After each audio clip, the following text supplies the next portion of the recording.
Thank you, thank you. A very good afternoon to everyone. Thank you, the organizers, for having us here. And I have one other panelist who will be dialing in. Let me set the scene right before I pass on the mic to the speakers. Yeah. So this week, in fact, is a very critical week for us. So very critical because of two events that are going to happen. Yeah. First one is come 1st of April, the government is going to open up the borders. Yeah. So this is happy for the businesses because after 2 years of hibernations, so this is an opportunity for them to grow their business. So the second important events will be the announcement of digital banks license. Yeah. So Bank Negara has since received 29 applications. So by end of this month, so latest by 31st, in 2 days' time, so Bank Negara is expected to announce 5 winners, yeah, of the digital banking licenses. So this will start not another round of competition. I mean, it will change the financial landscape from because all this while Malaysians we only deal with conventional bankings, and a few years ago fintech came into the picture, and moving forward I think digital banks will come to put in more actions into the financial landscape. As you all know, today the topic is about digital banks and fintech towards financial inclusion. So I would like to just briefly touch on the key terms of these topics. Yeah. So obviously digital banks. So what is it digital banks all about? Yeah. So I think I'm not going to elaborate in details. So digital banks basically is banking run in the digital forms. So the panelists will delve into more details. Yeah. The second is about fintech. Yeah. Fintech, financial technologies. So again, there are some differences between fintech and banking, digital banks. So again, I'm not going to delve. I let Mr. Chan, who is the expert in fintech, elaborate more on that. Yeah. So I just want to touch a little bit more about financial inclusion. Yeah. So when Bank Negara wanted to award digital banks license to the public. Yeah. So one of the critical objective or purpose that Bank Negara emphasize a lot is to promote financial inclusion, yeah, for the unserved and underserved communities. So that covers not just individuals but also small businesses like SMEs. Yeah. So I think in this morning's session, I think a lot of already mentioned about difficulty for SMEs to get some financial support or this thing. So in fact, this afternoon before I came to this session, I received one cartoons, yeah, from someone sent to me. So it shows someone wanted to apply facilities from the bank. So he stated to the banks that give me a bank loan and then leave me alone. Don't disturb me. I think that is very relevant, yeah, because a lot of businesses, they say, hey, you're getting a loan, then the banks will come and kacau me all the time, yeah. So yeah, Bank Negara, yeah, invite application for digital bank. Yeah, primary objective I already mentioned. So it's all about promoting financial inclusion. I think we are lucky in Malaysia because based on World Bank statistics, 92% of our adults population already maintain a bank accounts. So that means there are just 8%. 8% roughly, you're talking about adults, maybe about 2 million of population that still haven't got any bank accounts. Yeah. So again, we delve into the second part of the financial inclusion. Yeah. If you look into the definition of financial inclusion, so basic thing is to say everybody's given equal rights to maintain a bank account. So the second part of financial inclusion is talking about quality services and products. So I think Malaysia, we are more into the quality. How can banks, digital bank, fintech, or even the incumbents, yeah, can improve their products and services to the people, to their customers. Yeah. So I'm not going to delve more on the financial inclusion. So in terms of fintech, yeah, so I'm very impressed. I think Chan will agree. Fintech, I think, is one of the very few business sectors that actually benefited from COVID-19. Yeah. The last 2 years. So everybody was struggling, especially the tourism people, hospitalities. Yeah. So everyone's struggling, but our friend here laughing all the way to the banks. Yeah. So again, based on statistics, yeah. So during these last 2 years, I think about 400,000 businesses actually registered for QR code for the first time. QR code was used to make e-payment system, all this thing. And the numbers of transaction actually multiply over the last 2 years. I think Chan will be able to share more numbers with you. So he's very happy. He's the happiest guy in this room. Yeah. So in terms of numbers, everything looks so impressive. So the other thing that I want to touch before I pass on the mic to the panelists is about how can digital banks, even fintechs and the incumbents, do more to not just to promote financial inclusion, but to set the to set the momentum, enabling the country, Malaysia, to achieve the SDG goals set by United Nations. So SDGs, Sustainable Development Goals, so there's 17 of them. So even those is not specifically about financial inclusion, but again, financial inclusion can influence a lot of this outcome. For example, you're talking about SDG 1 about poverty, right? If people are given the accounts, bank accounts, they can actually improve their well-being, all these things. Yeah. So that's I think Miss Yeoh will touch on that. Yeah. Hopefully. All right. So before I pass on the floor to them, let me again briefly introduce the panelists here. On my right is Miss Yeoh. Miss Yeoh is currently the head of financial risk management practice with KPMG, Management and Risk in Malaysia. She's an expert in the financial sectors with extensive knowledge and experience in financial services. Her exposure in Singapore and Hong Kong, I think, will give us invaluable insights about the whole financial ecosystem. Yeah. And the second speakers that I have, let me just introduce Mr. Chan, the wealthy guy next to me.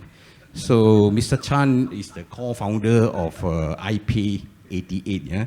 So Mr. Chan, in fact, is very, I would say he's a pioneer in fintech, because back in 2006, many of us in this room, I think we were still in banking, doing very conventional banking activities, but our friend here already started fintech, so he started the payment system. So when fintech was really at a very infancy stage, I think in 2006, fintech terms wasn't even being coined out.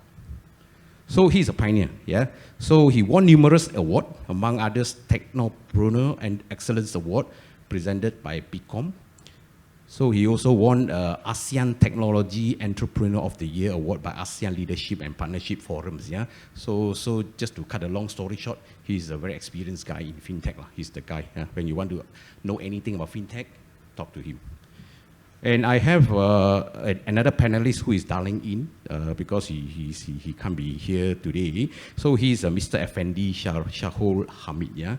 So he's a CEO of CIMB Digital Assets. So he oversees all the CIMB group investment, partnership, value creation activities in the digital space. And more importantly, he's in charge of the digital banks that I think is co-owned by CIMB in Philippines and Vietnam. I think he will be able to share with you guys a lot of best practices and hands-on experience. Okay. So without further ado, can I now invite Miss Yeoh to deliver her speech? Thanks, Miss Yeoh. Thank you, Eddie. Hi, everyone. Good afternoon. Let me try to navigate this. Does it work?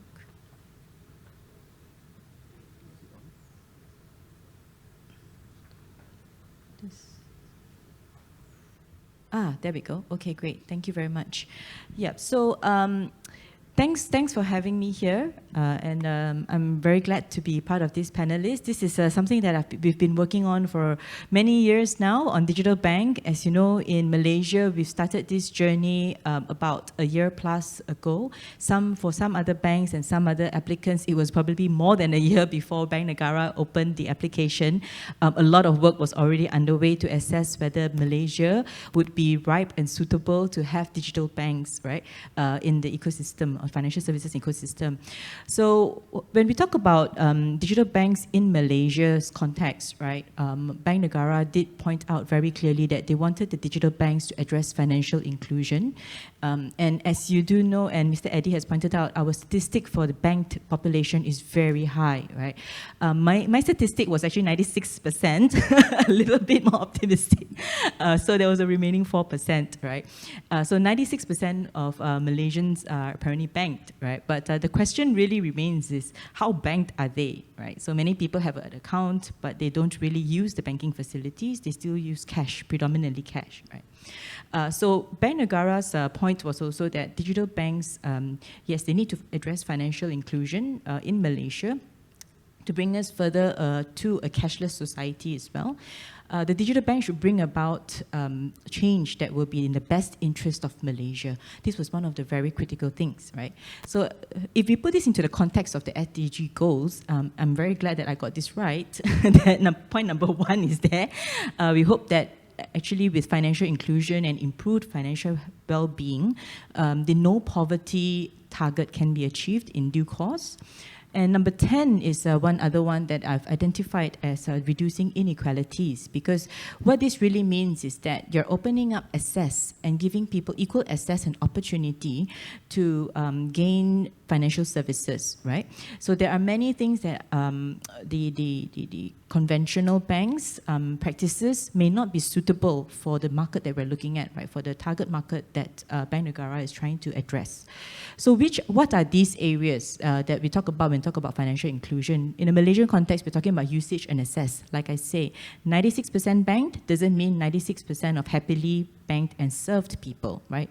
When we did our survey, we found that a lot of people feel that they are still underserved, and they are not able to access the kind of financial services that they want. Okay, we're also talking about connectivity in the digital age. We do have 5G rolling out, so I'm really excited for that. That just means that not just we can watch Netflix much faster all the time. No, I'm joking. But also that we are able to deploy very advanced technology, right? Institutions can do that.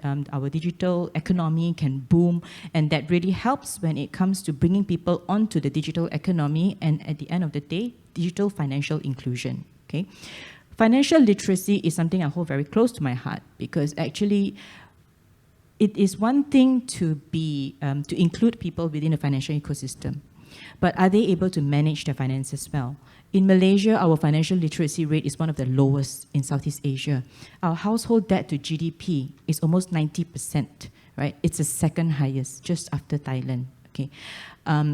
One of the other financial management issues we have when AKPK, our credit counseling,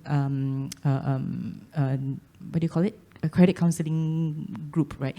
Company. When they did a survey pre-COVID, they actually found that only 3 out of 10 people saved in the last 6 months, right? During the pre-COVID days, 2018 prior, and considerably good times, right? And another very shocking thing that was surprising for me and places a lot of importance in this financial literacy agenda is that 53% of the surveyed, right, they don't even have 2,000 ringgit of emergency funds. This is the situation of Malaysians. Okay. This really puts into context why financial literacy is very important, why financial management is important. Now, it's not just about the individuals, because if you don't have good financial literacy and financial management mindset, what this means is that if you are running a business as a micro entrepreneur, you would not have that concept either. Right? You will not be familiar with how do you manage a business either. So this kind of spills over. The third part about financial inclusion is that we have to address this point about cost of services, right? How much does it take for the bank to offer services? In the past, we talk about minimum balances. If you don't have a minimum balances, there's a penalty introduced. Recently, we had the ATM issues, and then we have the credit card charges, and we have so many things that are being charged on a per-use basis, right? Per-use basis. So what can we do better such that consumers and users of financial services are not burdened by these high costs, right? And this will go back to one of the things that how digital banks can play a role, because the notion is also that with technology, in time, we will come to kind of a cost-to-income ratio that is suitable for the operations and is also good for the consumers, such that we don't end up paying too high costs. Yeah. So I've set the context straight. Now, I'm really glad that in the previous panel, we had one of the conclusions and summary was that a collaborative environment and partnership is very important, and that's exactly what I'm going to talk about as well, right?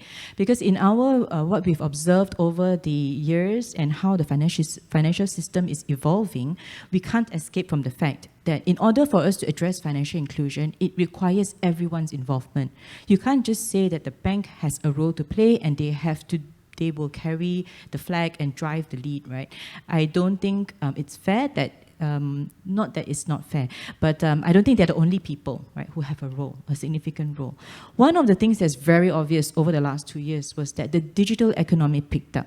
That has brought a lot of people onto the financial system as well, right, and brought financial inclusion into the limelight too. We have e-commerce businesses encouraging not just people to purchase and to buy, but encouraging entrepreneurs to start businesses online and improving people's livelihood. And it became an alternative source of income that helped pull people over the waters during such times, right? So market, commercial, financial services, education that will drive financial literacy, infrastructure. This is obviously very, very key for a growing economy like us and a developing country. Technology providers, we've talked about just now how technology can drive the operational efficiencies, and this will at the end of the day spill over to the consumers, right? And regulation. At the end of the day, regulation is required to make sure that there's financial stability, that these institutions continue to operate safely, customer deposits are safe, we have sufficient deposit insurance. So all these will play a very important role in driving financial inclusion. Now, what do we think a person's view of financial services will be, right? In this scenario, right, where we're talking about collaboration, why is it so important? When you want to purchase something, you don't say, I need to go and borrow money to purchase. You say, I want to purchase something because, and then you think about, oh, how am I going to buy this, right? Where do I go and buy this? I don't go to the bank to buy something, right? So a person's point of view is very important. And digital banks will need to think about this, right? You have the chance to redesign how you want to engage with your customers.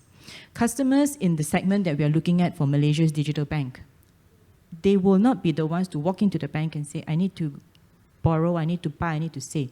They are sitting in their homes thinking, how am I going to save more money, right? So how are you going to reach out to them and engage with them and bring them on to the system where you are able to engage in all their lifestyle needs, and from there educate them, bring them on and grow with them, right? So I think this is a very key thing, to take on a very customer-centric approach. I'll go to talk about digital banks and its role. I'll start with customer first, because that's where I just left off as well. Digital banks, like I mentioned, have the chance to do it, to redesign this process to suit this group of customers where they need a lot of help and support as well, and guidance on. That's what digital banks can do. Design those CX experiences to their needs. Give them what they need, not what you have, okay? Technology, this is, I think it goes unsaid, right? The ABCD fundamentals of technology all will be deployed, and you just need to optimize, and digital banks can do that very well. Culture and conduct of financial services, this is very critical, because digital banks, whether you're an incumbent that's going in to build a digital bank, or you are a new digital bank, the importance of communicating to your customers with the right information and transparency is very important. Right? You need to educate them about what they're buying into, and you need to educate them about the risks of things like even cybersecurity. They need to know how to protect themselves as well. Okay? There is also the matter of cost. Digital banks are expected to have a better cost-to-income ratio, but this will not be immediate. Okay? Our experience suggests that many digital banks start off with very high cost-to-income ratio, actually, north of 30, 40 to 50% even in the first couple of years as you build out. In the best case, we're expecting about 20% for those who have already become more matured and have been many years in their business and only starting to turn profits in the recent years. Okay, but at the end of the day, This should translate to better costs to income ratio, improved cost to income ratios, and ultimately cheaper and better value transaction fees and operating costs that's transferred to the customers.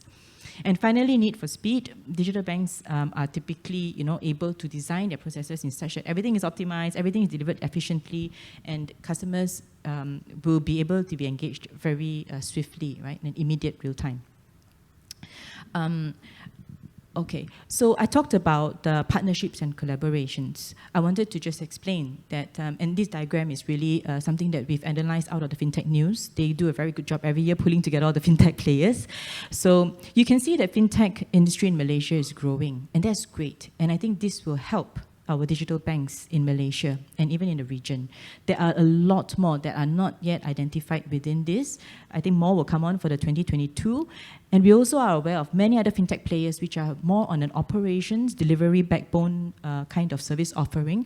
And I think Malaysia is very ripe for FinTechs to grow. I hope Mr. Chan agrees with me and he will take that further. Finally, I do want to mention, right, that from our FinTech Pulse publication every year, every half yearly, by KPMG Global, we're seeing trends of the embedded solutions, and this is for banks or non-banks. This is very, very popular. You can see the most recent trend being buy now, pay later, embedded within all the e-commerce websites and even the physical stores, right? And I just want to pull this out because they are very relevant to the Malaysian market as well. Point 1 and 2, where we're talking about growing number of banks offering embedded solutions, and the second one being that there will be increased scrutiny. And just pointing out, this is not a bad thing. It is actually good because consumers will be protected. You will be given more fair financial services. Things can be monitored, right?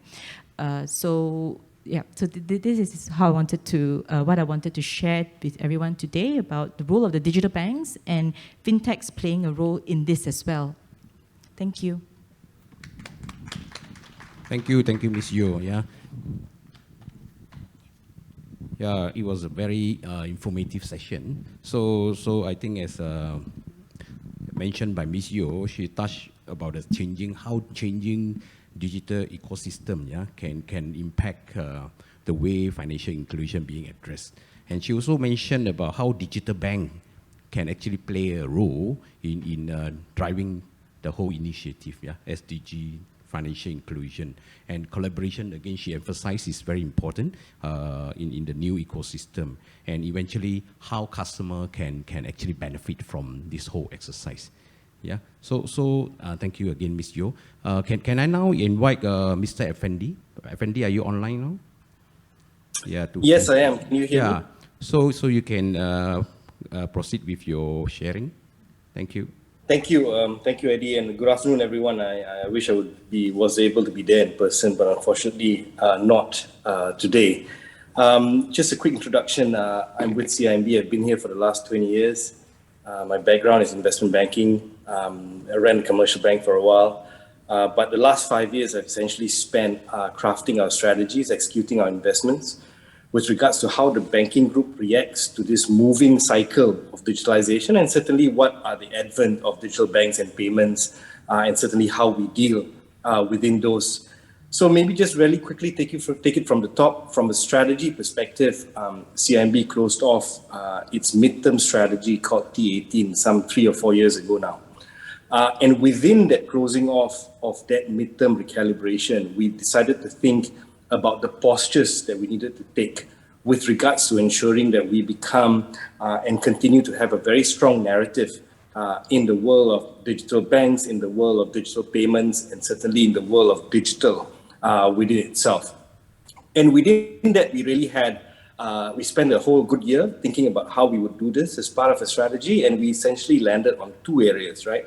The first area that we landed on was obviously to innovate from within, right? Which is to ensure that our systems, to ensure that our products and services, to ensure that our product design processes incorporate what it takes in order for us to compete and to be relevant in the mid to long term. And I think this is one step that most banks have taken over the last 4 or 5 years. And we had a second prong towards our modernization strategy, which is also to take some bets outside the core bank. And within those, we felt that we needed to create some options. Those options would hopefully deliver X amount of value, and some of it had been delivered already. And also some options that will ensure that we organically have a revenue and profit stream that is outside the mothership, that is very purely digital. So we set up an entity called Cimb Digital Assets, and today it contains really a mixture of fintech and digital banks. Today we have the entire Touch and Go franchise under that roof, which is the older Touch and Go company that is pivoting, and also our e-payments joint venture with the Ant Group, which is today Malaysia's largest e-wallet. And we also have two pure digital banks, one in the Philippines and one in Vietnam, and happy to share some of those progresses with you over the course of today if time permits. If we kind of switch back into the conversation of today, which is talking about the whole digital bank regime, I think that if you think about it, in my mind, there are 4 or 5 key areas that we need to think about in terms of what to expect from these guys, right? And certainly also some of the things that we have done over the years in Philippines especially. One is I think we should all expect new capabilities.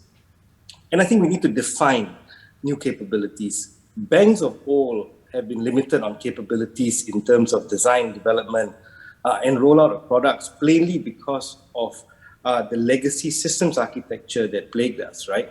But as that evolves, and I think pure play digital banks who are 100% born on the internet should be able to bring to the market capabilities that are different. And some of it Ms. Yeoh talked about, which is products that are more vertically targeted, products that are kind of more segmentally marketed, and certainly areas in which to ensure that more and more people come on board. There were slides just now, I can't remember where, but it showed that actually Malaysia's banking penetration as a whole is quite high. But underserved, I think, is more important than underbanked.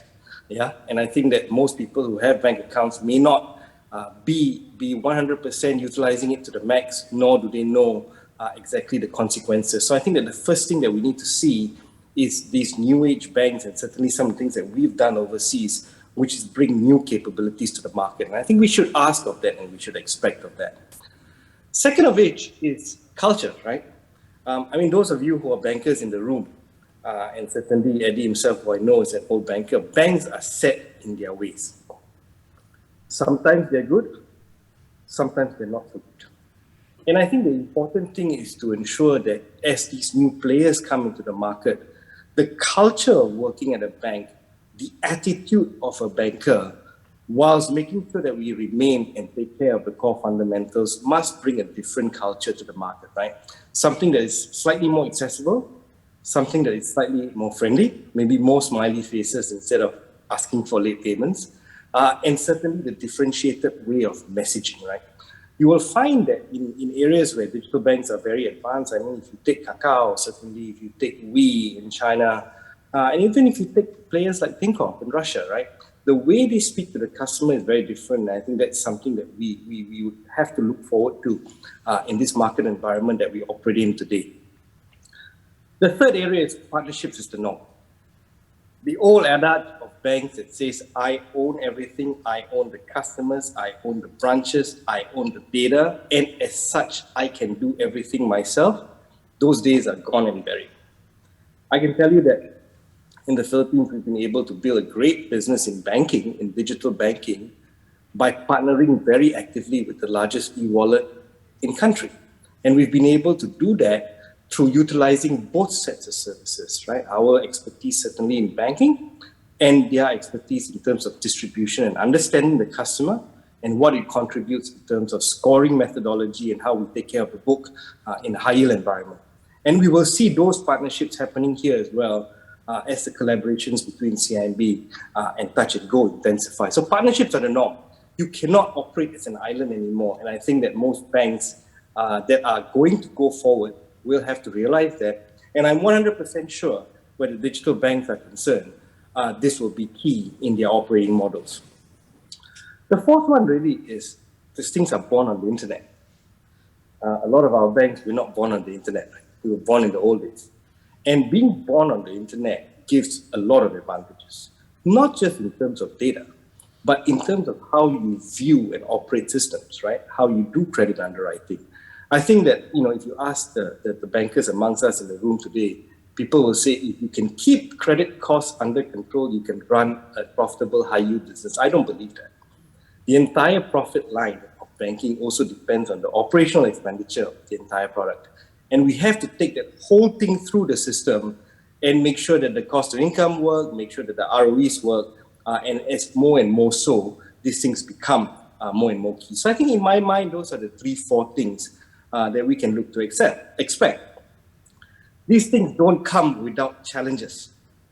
And I think it's also important to give digital banks or new digital entities or fintech intermediating financial services, I call it time to breathe, right? I think that they have to really understand the concept of differentiation versus value. Running nice advertising and building great products are of no consequence in the long term unless actual value delivery is delivered into the customer. And to do that, one really has to understand the regime of the markets and the regime of demand, and certainly the regime of customer choice, right? So I think that for those things, I think one challenge is to really understand the concept of not just differentiation, but differentiation and how it tags to value. Secondly is, I think that the emphasis on controls need to be there, right? I think where traditional banks are concerned, we extremely used the regimes of the first line of defense, the second line of defense, the third line of defense, how we manage risks, how we manage the book, the importance of audit, and certainly the key compliance factors that needs to be checked in order for banks to work the way they work in any regulatory environment. And I think the challenge within that would be to make sure that these banks are also focused, instead of just pushing product alone, I think one has to be very clear in terms of the controls that need to come through the system in order for these to become very good businesses. The third thing is, I think that new banks and certainly fintechs should not understand or should not underestimate per se the challenge of customer acquisition. And I think this is key. Paying for customer acquisition is one thing. Acquiring customers at the most cost-effective point is another altogether, right?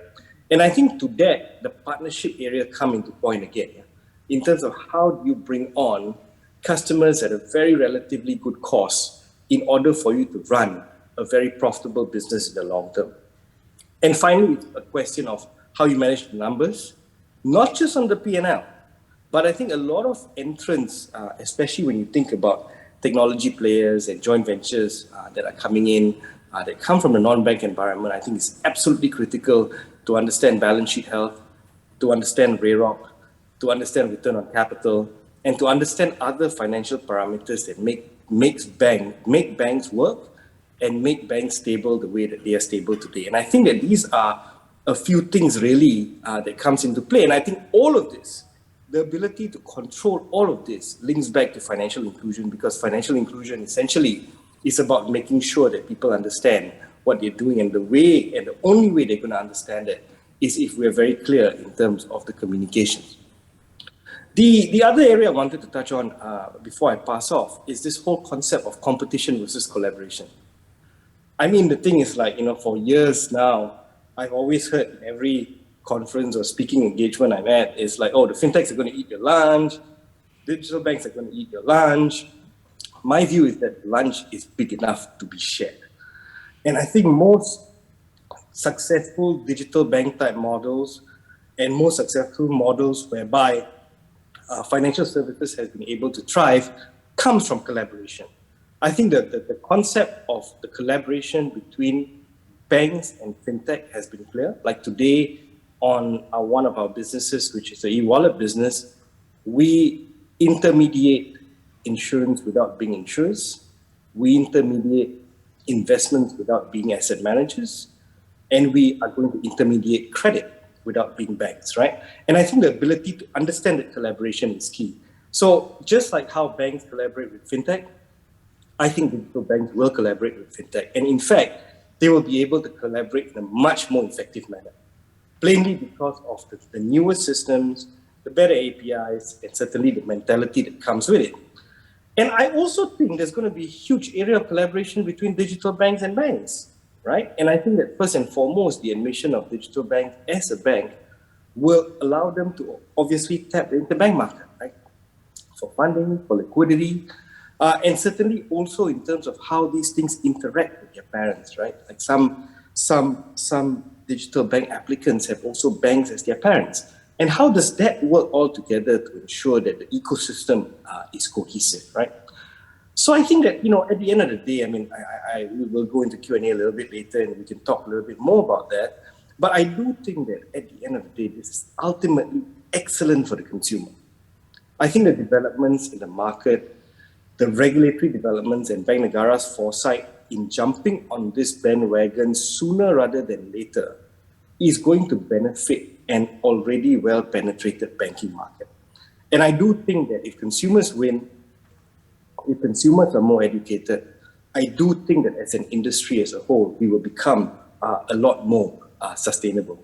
So thank you, Eddie. I think those are my opening comments. I'll hand it back to you.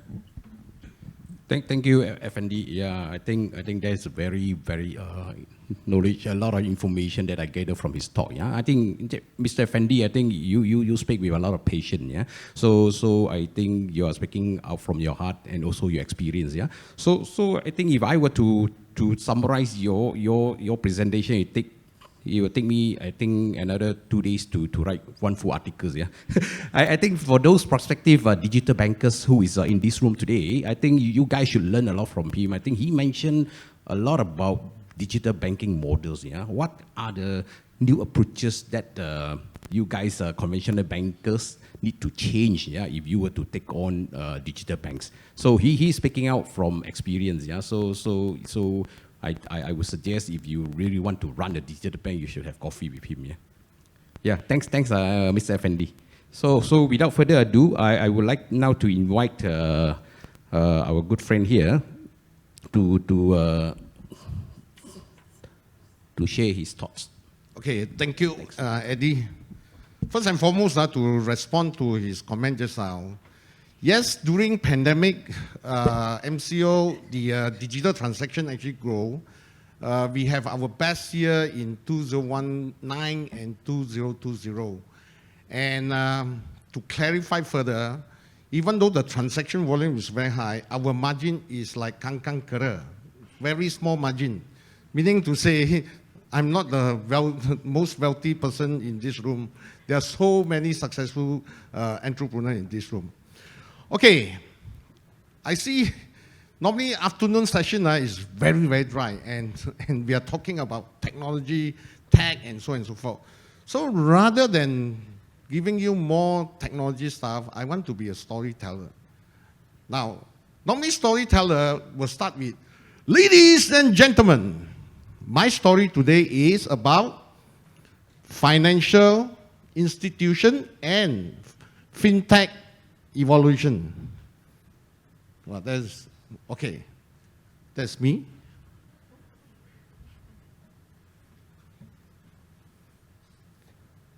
Wow. That shows that technology also fail. Now the reason is I want to go to the screen and I have to be, okay, my story is the evolution of financial institution and fintech. Now, let me share with you what is the traditional banking. Traditional banking is all started with,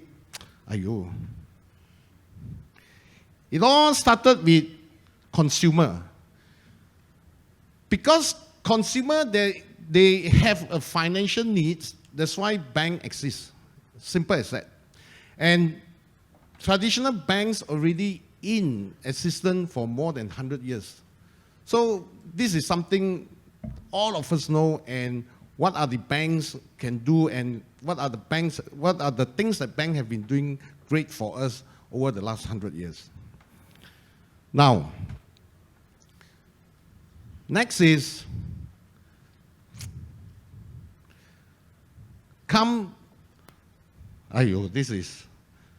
let me finish all this first. Next is come Mr. Technology and the birth of millennial. Now this is very important. Because of technology and millennial, that's where it bring in disruption. And if you can see from here, right, these are the disruption area. And disruption is literally because of technology, right?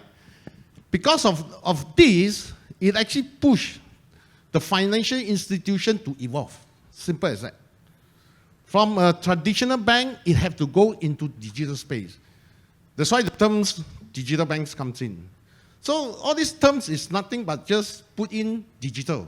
That means put in technology into whatever industry and you call it digital. And even the insurance industry have to go insurtech. Now because of this, technology and millennials, these are the key industry disruptor. And because of this, there are many, many tech-based companies born during the last 10 years. Any industry, whether it's a property, you call it prop tech. Or medical, you call it medical tech. The key is very simple. As long as you put in the technology, you become a tech. Financial service, you put in technology, it becomes fintech, right? Now, because of evolution, then what it created is ecosystem. Now, why ecosystem being created? The reason is because the millennials have no patience. The millennials want seamless transaction. Everything they want under one roof. Everything they want to do it under one app. That's the reason why super apps are become more and more famous now. Everybody want to develop super app, simply because of millennial behavior. So if there is a big change in terms of consumer behavior, there's always big opportunity. So you won't be surprised that why so many companies are investing in super apps. The reason is they want to address millennial requirement. Millennials have no patience. Everything they want to do, they want to get it now, and they want to get it as easy as possible. That's the reason why this ecosystem is so important. And because of this ecosystem, eventually all the fintech, proptech, they will be all interconnected. And once all this tech interconnected, that's where we call it the super app. All right? Now, for all bankers, what is the good news? The good news is the nucleus of this ecosystem is always born out of banks. Banks still play a very important role, whether you call it traditional bank or digital bank. The reason is very simple. The mother of all destructive is company or organization that hold your money. Simple logic. Why there are so many disruptive apps or disruption in this world? It's simply because once you collected the money, whatever services you want to rent it, you have to rent it the service as fast as possible, right? So, the good news is banks will, my opinion is, banks will continue to be around. If banks is not around, there's no disruption, right? Now, I want to share with you the sources from World Economic Forums. You can see a lot of disruption here. You see, you can break down payment, wealth management, investment, you just name it. There are a lot of disruption. And from this chart, you can see everything is interlinked. Now, either you become very worried or you become very excited. If you are very excited seeing all this disruption, I have to congratulate you because you are a real entrepreneur. The reason is very simple. As I mentioned, any consumer switch, there's always big opportunity, right? So there are a lot of opportunity created from digital bank, from fintech, and from the evolution of all these tech-based company, right? Evolution always brings opportunity. And the opportunity is great simply because it turned all red ocean into blue ocean. Everything you see with tech element inside is already a big blue ocean. Now, silo never exists in ecosystem.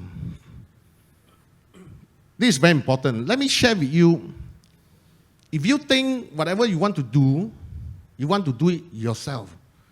A lot of tech company, a lot of banks, if you think that you want to address this opportunity, you want to do it yourself, technically and mathematically, like Mr. Goh always mentioned, mathematically, yes, mathematically and technically you can do. But you must understand the element of millennial behavior. These people have no patience. You want to develop a new system or new product, and it takes you another 5 years. The millennial will say, thank you so much, right? So this is very, very important point. Therefore, now we are talking about ecosystem. Ecosystem have to coexist together with companies who provide services, whether it's a fintech, proptech, or even banks. That's very important. Now, why digital banks and fintech? Why? The reason is very simple. If you look at the current services that the traditional banks offer, or companies, not a tech-based company offer, there's always a big gap. There's a lot of services that the consumer wants, but the banks, the traditional banks, cannot provide, right? Therefore, there's always opportunity. Now, who are the target market? I'm sure a lot of speakers already mentioned the underserved, the unbanked. Now, in Malaysia, the unbanked, the percentage of unbanked is very small as compared to countries like Philippines, Indonesia, where their unbanked is more than 40%. We are very lucky, right? To open an account is very fast. In other countries, to open an account, it takes you maybe 1 day, 2 days, or sometimes 3 days, right? So the underserved is the one that very important, right? Who are these people? The underserved, people who are in staying in rural area, the migrants, whether it's legal migrants or illegal migrants, these are all the underserved, right? And the market is big.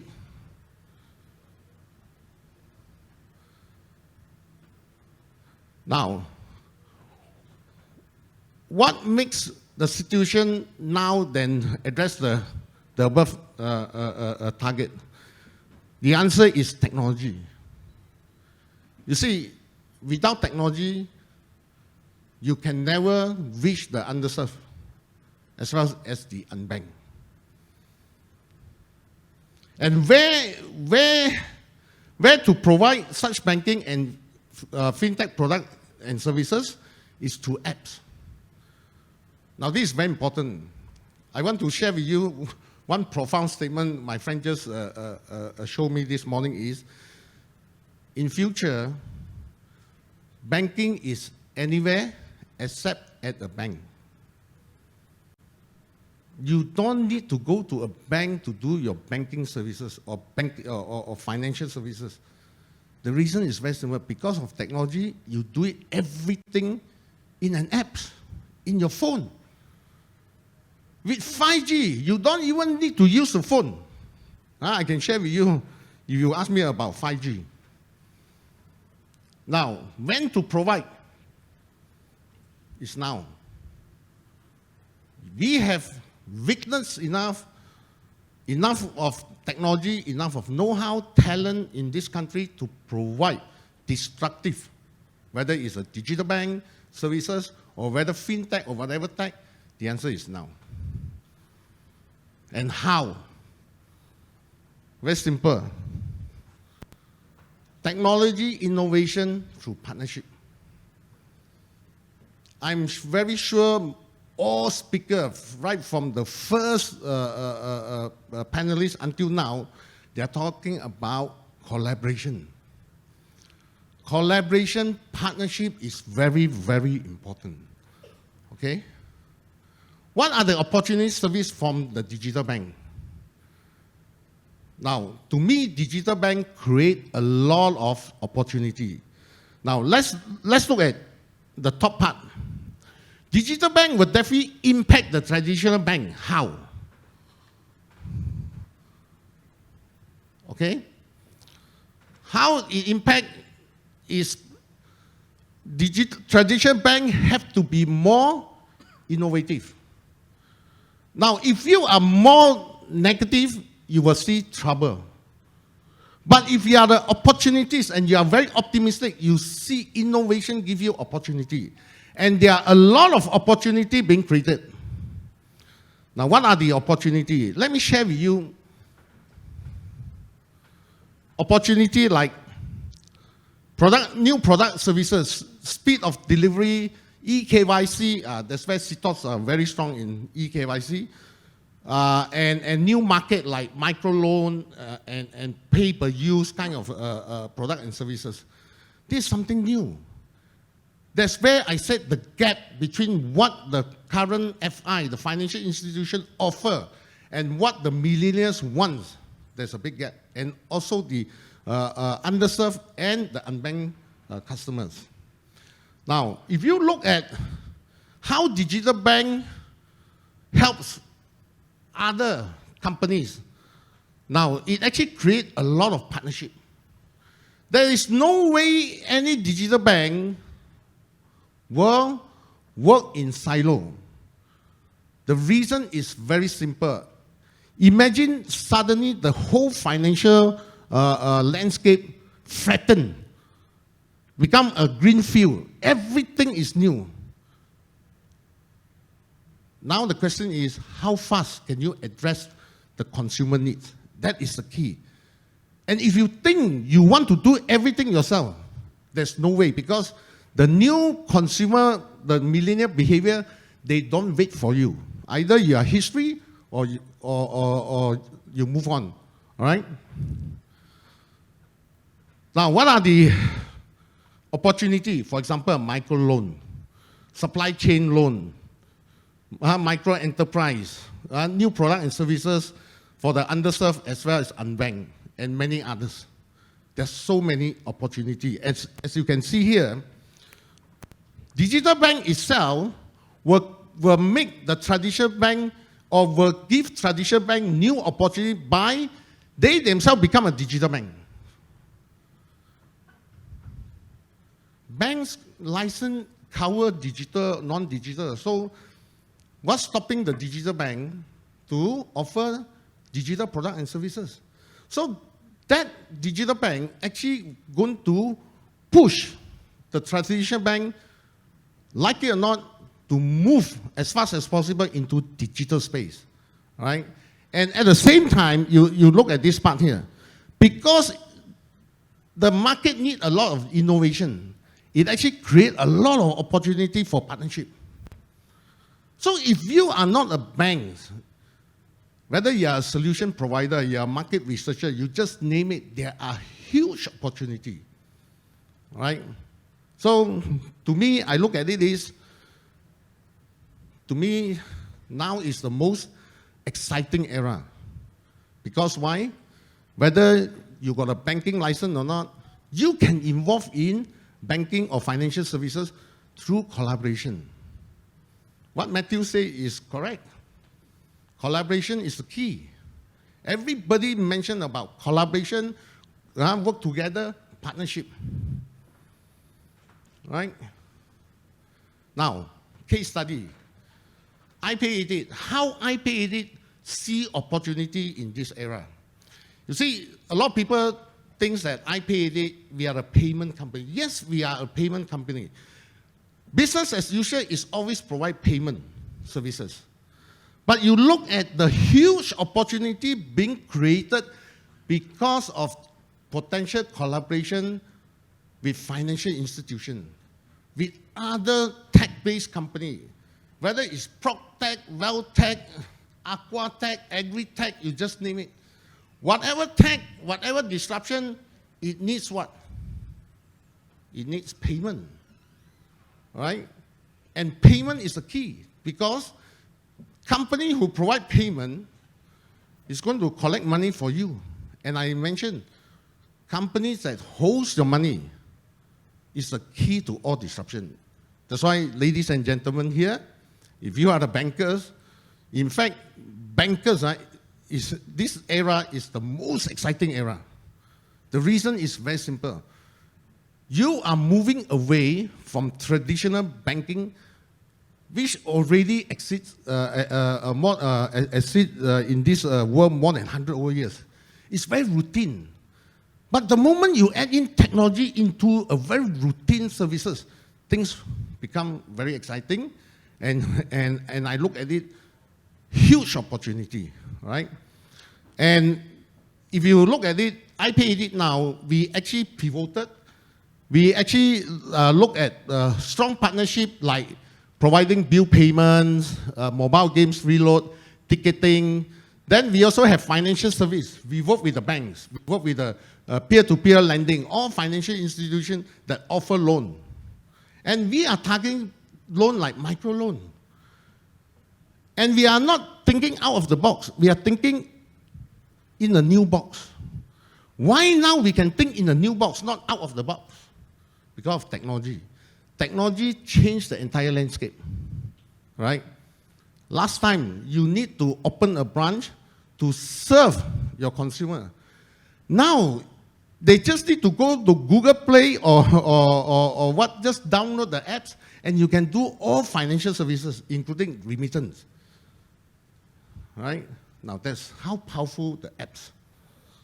And of course, we also look into area like marketing campaign, and so on and so forth. And at the end of the day is, we are leveraging the entire ecosystem to help our customer, to bring value to our customer.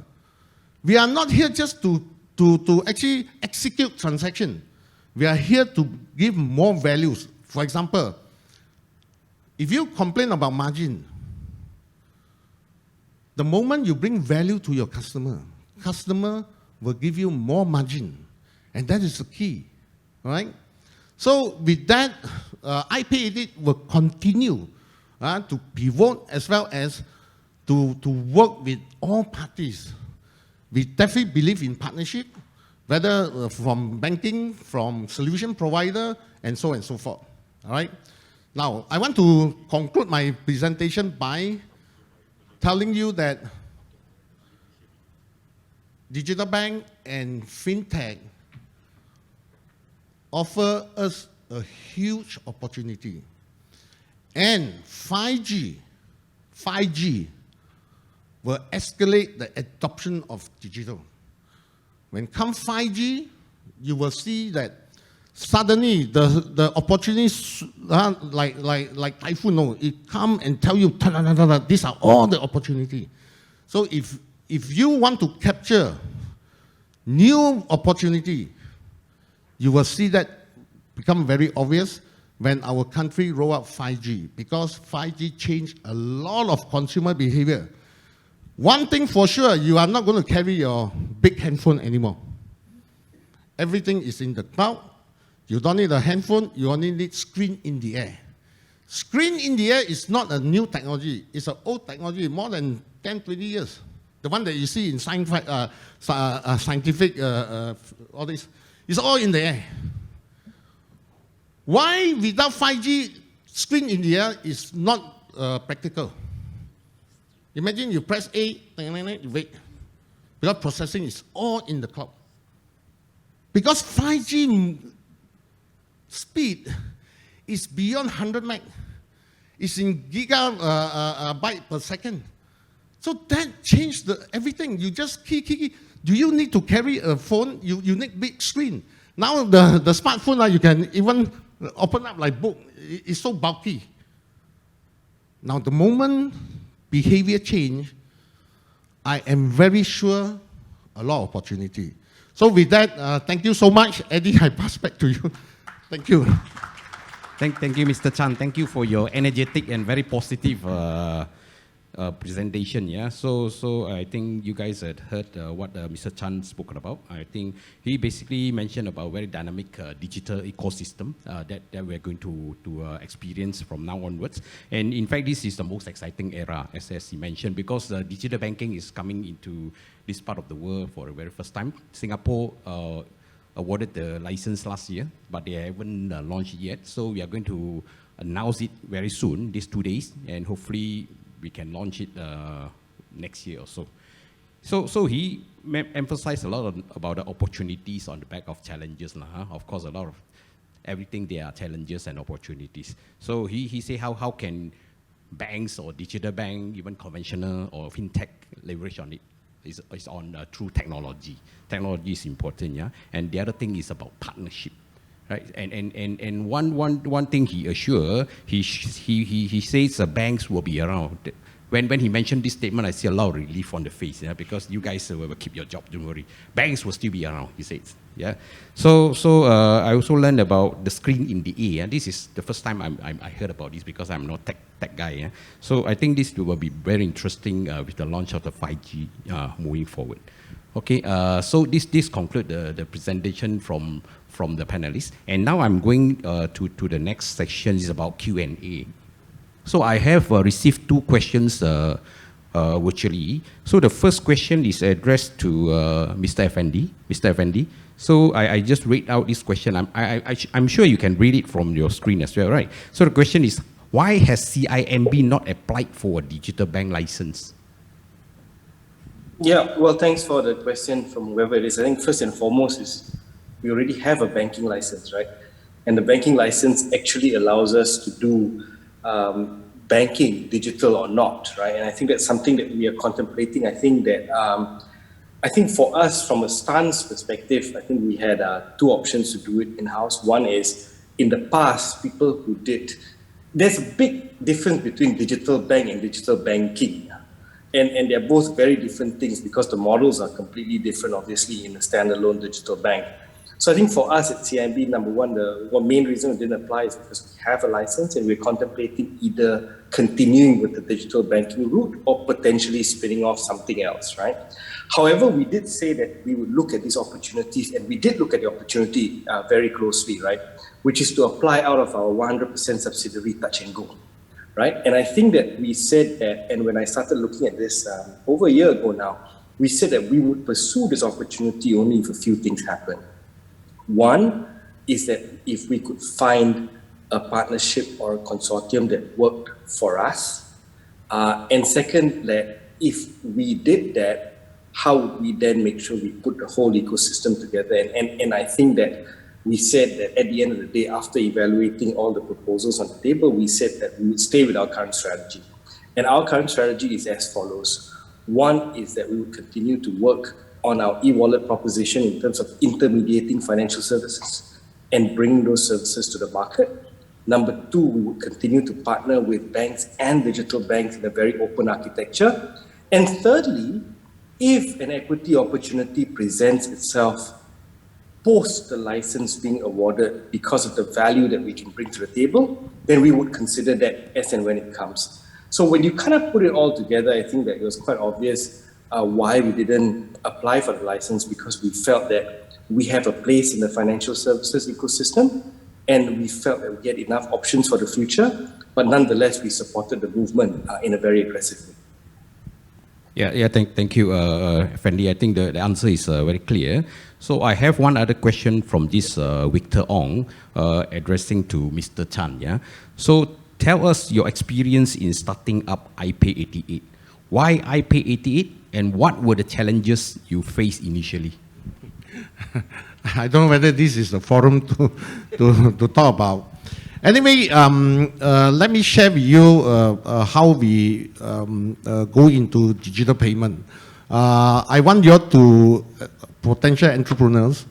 A lot of people ask me, we are very visionary. We start a payment gateway way back in year 2000. Let me be frank with you. I'm not very visionary. But being an entrepreneur, I follow my heart. And I know in year 2000, everybody is talking about internet. And what really impressed me is with a keystroke of your keyboard, you can travel the whole world. So internet bring the world to me. So what I did right being an entrepreneur is I told my partner, Mr. Lim, I said, Lim, we have to go into internet business. And Lim asked me, what business? I look at him, I also don't know.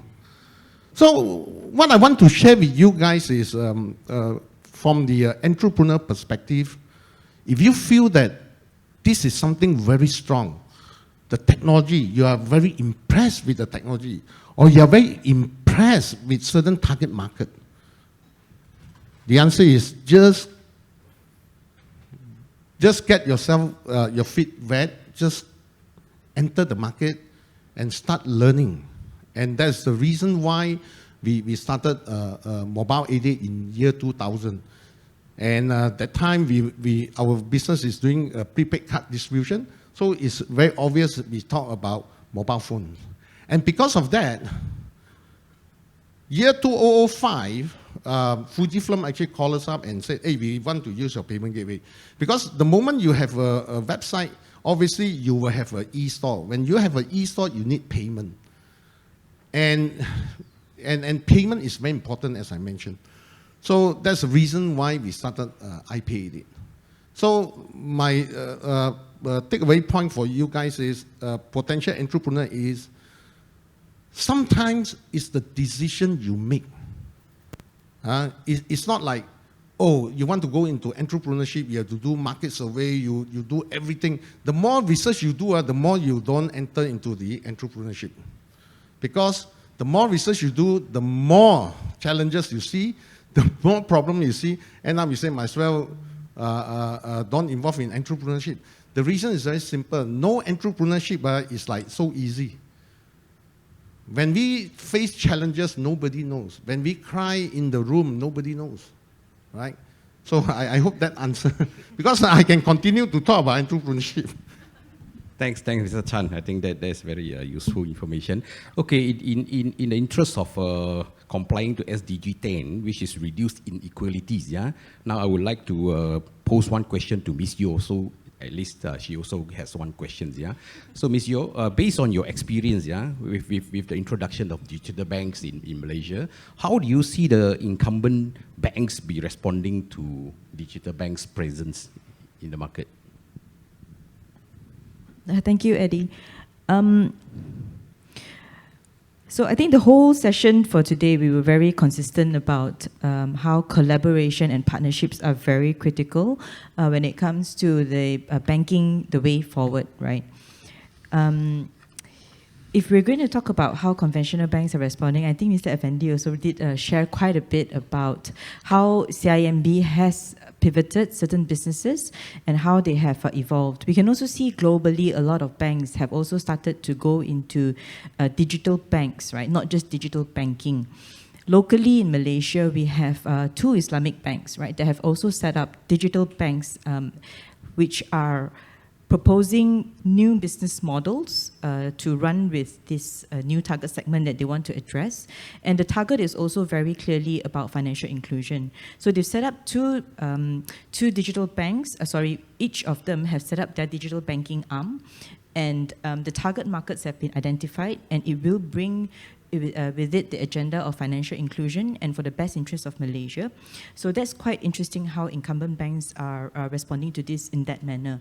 Now, if the banks don't set up their own digital banking entity or their separate business models, then the way forward is really collaboration and partnerships as well. We see that also happening in other markets where you do expand your target markets gradually or through your other investment vehicles, right? So I think there are many ways that incumbent banks can also address this in the digital era.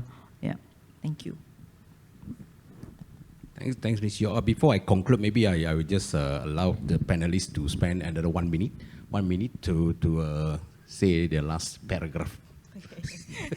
Maybe I'll just continue. Maybe Miss Yeoh, you go first. Yeah.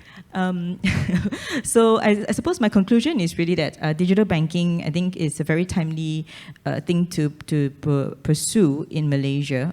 We are looking at how the digital banks is going to be able to serve us to address this whole financial inclusion concept. We are seeing a lot of fintech players who are addressing this as well at the moment. They're bringing empowerment to women. For example, we had a fintech, My Fintech Week, when we supported Bank Negara in this initiative, and there were fintechs which came up with brilliant ideas to bring financial inclusion and empowerment to women entrepreneurs, for example. And this is really good to see that it is not just about the banking community, right? Like I mentioned earlier, it's the entire ecosystem.